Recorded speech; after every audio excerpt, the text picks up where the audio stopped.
Bonjour chers élèves, dans cette vidéo il sera question de répondre aux questions bien sûr du texte la première fois, page 16 et 17. Donc, on a quelques questions, on doit essayer de répondre bien comme il faut à ces questions pour tester notre compréhension du texte.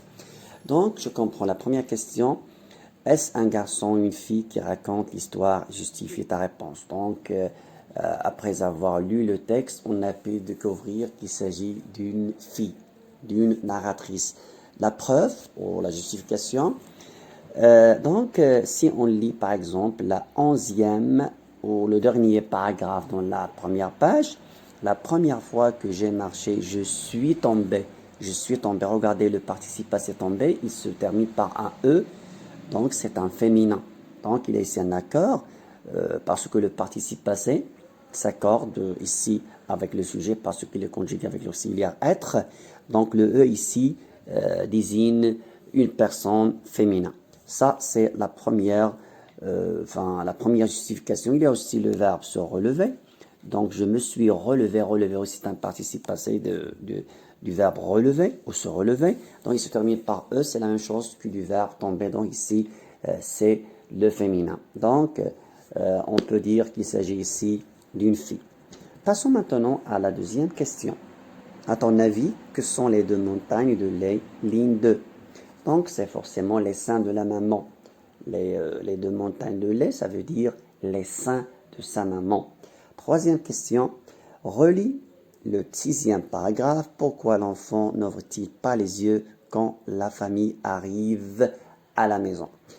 Donc, on peut dire tout simplement ici que la fillette, donc, il voulait savoir ce que vont dire son papa et sa maman. C'est pour cela qu'il a fermé les yeux. Regardez ici, on peut relire un extrait ici. Regardez ici, donc, papa s'est retourné à un feu rouge et a dit la petite dort.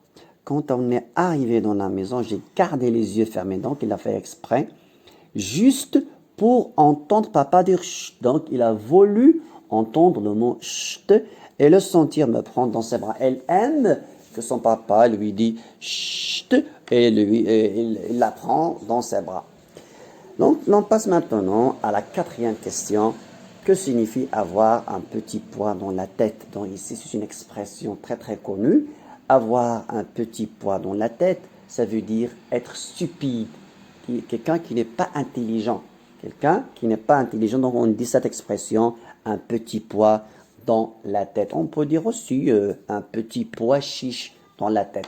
Pourquoi? Enfin, il y a une anecdote ou une histoire qui dit que le cerveau, il ressemble au petit pois, donc il est petit, donc c'est quelqu'un qui n'est pas,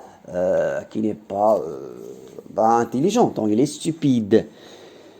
L'on passe à la 5e question. Donc, pourquoi papa appelle-t-elle ou appelle-t-il sa fille ma petite marmotte? Donc, c'est très très facile. Marmotte, c'est un rongeur, c'est un animal qui dort à peu près 8 mois par an. Donc, c'est un dormeur, c'est un animal dormeur.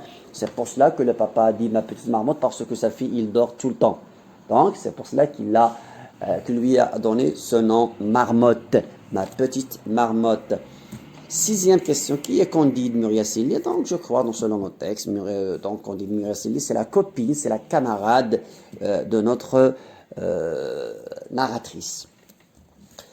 D'après toi, quels sont les paragraphes plutôt émouvants? Quels sont ceux qui sont plutôt humoristiques?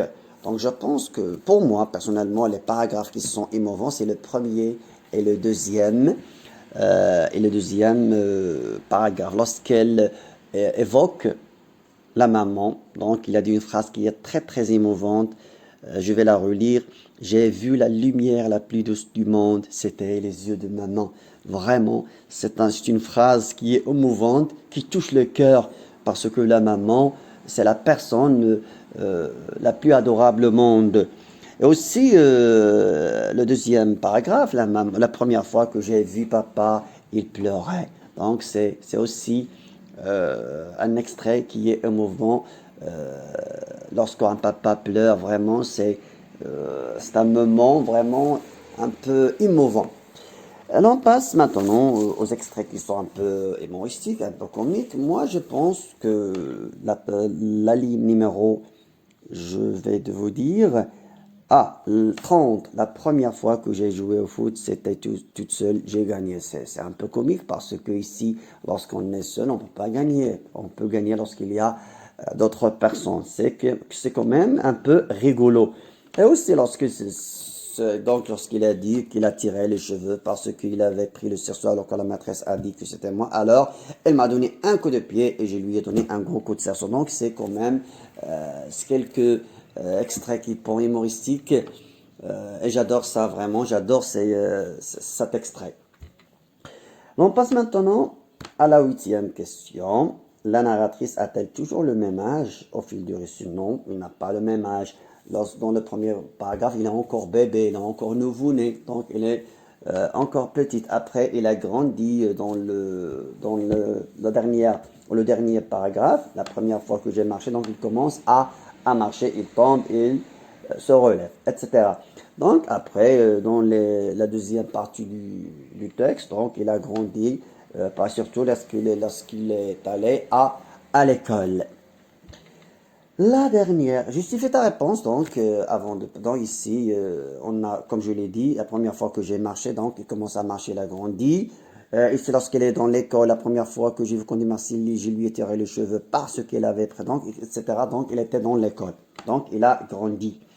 Pour la dernière phrase, la dernière question, pardon, comment appelle-t-on un récit dans lequel, un écrit dans lequel l'auteur raconte sa vie? On appelle tout simplement l'autobiographie, donc lorsqu'on raconte sa vie.